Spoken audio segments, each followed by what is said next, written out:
ओम नमः शिवाय। जय महाकाल, जय गुरुदेव।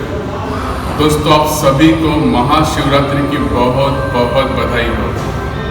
आइए आज हम जानते हैं कि आखिर में महाशिवरात्रि मनाई क्यों जाती है। महाशिवरात्रि एक ऐसा पावन त्यौहार जिस दिन हम अपनी अद्भुत शिव तत्व को चरम सीमा पे महसूस करते हैं, अपनी एनर्जी, अपनी ऊर्जा को बहुत चरम सीमा पे महसूस करते हैं। दोस्तों, शिव पुराण में इस बात का जिक्र है कि जब विष्णु भगवान प्रकट हुए क्षीर सागर से और विष्णु भगवान के नाभि से कमल में प्रकट हुए ब्रह्मा जी, तब दोनों जन में एक विवाद हुआ कि बड़ा कौन है। विष्णु भगवान ने कहा मैं बड़ा हूँ, ब्रह्मदेव ने कहा मैं बड़ा हूँ। दोनों में इतनी वाद विवाद बढ़ गई कि बहुत युद्ध हुआ आपस में एक दूसरे से, जिससे कि चारों तरफ हाहाकार मच गया। और जब युद्ध हो रहा था, ठीक उसी समय दोनों के बीच में एक लिंग प्रकट हुआ, जो कि बहुत ही ऊर्जा से भरपूर अग्नि उस लिंग में थी।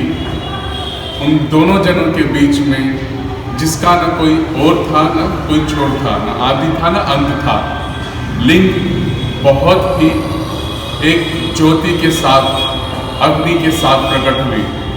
तब उस ज्योति से आवाज आई कि जो मेरे इस ओर का या छोर का पता कर लेगा, ठीक वही इस दुनिया या फिर इस जगत में सबसे बड़ा होगा।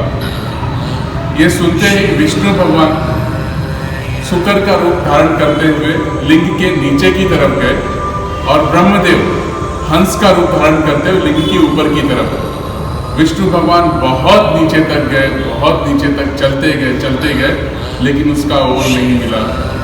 और ब्रह्मदेव भी बहुत ऊपर तक गए, लेकिन उसका कोई और नहीं मिला।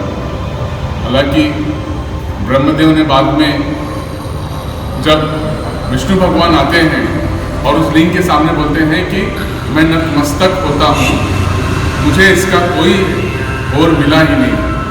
और ब्रह्मदेव आते हैं और वहाँ पे फिर उन्होंने नतमस्तक होते हुए कहा कि मुझे इसका और मिल गया, जो कि उन्होंने झूठ कहा। तब महादेव प्रकट होते हैं और महादेव प्रकट होते हैं और क्रोधित होते हैं ब्रह्मदेव के ऊपर और कहते हैं कि तुम्हारी इस संसार में कभी भी पूजा नहीं होगी, न कोई तुम्हारी मूर्ति स्थापन होगी, मंदिर होगा। हालांकि राजस्थान में पुष्कर में आप देखेंगे सिर्फ ब्रह्मा जी की मंदिर है, बाकी कहीं पे भी नहीं है। ब्रह्मदेव को कोई नहीं पूछता, आप सभी को जैसे पता है, इसी श्राप की वजह से कि उन्होंने झूठ कहा था। विष्णु भगवान ने कहा कि मुझे इसका छोर नहीं मिला, हमेशा पूजने हुए। और दोनों नतमस्तक जब हुए तब महादेव प्रकट होते हैं उस लिंग में से। यानी कि वो जो दिन था, कृष्ण पक्ष कार्तिक, जो मूर्ति शिवलिंग में महादेव जो प्रकट हुए, उस दिन था फागुन मास की चतुर्दशी, यानी महाशिवरात्रि का दिन। यानी अगर देखा जाए तो महाशिवरात्रि के दिन ही महादेव लिंग के रूप में प्रकट हुए। लिंग हम देख सकते हैं, महादेव की लिंग को, जिसे हम पूजा करते हैं, अर्चन करते हैं, बेलपत्र चढ़ाते हैं, दूध चढ़ाते हैं, घी चढ़ाते हैं।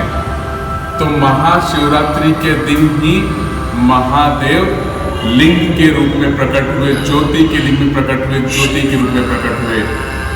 और महादेव की पूजन अर्चन तब से इस लिंग की तरह हमेशा हम करते आए हैं। तो महाशिवरात्रि इसलिए मनाई जाती है क्योंकि महादेव का रूप, महादेव एक ज्योति की लिंग की तरह इस संसार के सामने प्रकट हुए, जो कि ब्रह्मा जी, विष्णु जी ने उसका न और पाया, न छोर, न आदि न अंत। और इसीलिए कहा जाता है ना आदि न अंत हो जिसका, वो सबका न इसका उसका, वही शिव है, वही महादेव है, देवों के देव महादेव। दूसरी कथा जो है महाशिवरात्रि क्यों मनाई जाती है, क्योंकि इसी दिन माता पार्वती का और महादेव का विवाह हुआ था, जिसे हम हर साल वर्षगांठ के रूप में मनाते हैं। यानी कि प्रकृति और शक्ति शिव और शक्ति का मिलन हुआ था। महाशिवरात्रि के दिन माता पार्वती जो हमारी आराध्य माता देवी नौ दुर्गा शक्ति के रूप में महादेव के साथ विवाह हुआ। और कहा जाता है जो भी कुंवारी कन्या रहती है अगर महाशिवरात्रि के दिन उपवास रखती है तो उसे मन चाहा वर मिलता है।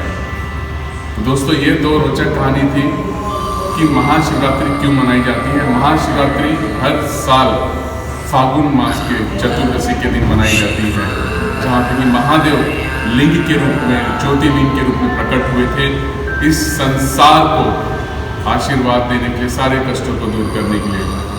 भगवान महादेव, देवों को देव महादेव आप सभी को बहुत सुख समृद्धि ऐश्वर्य प्रदान करें, सुख शांति प्रदान करें, सारा संसार सुख में शांति में।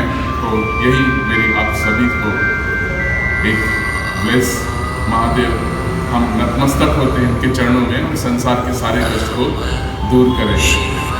लोका समस्ता सुखिनो भवन्तु।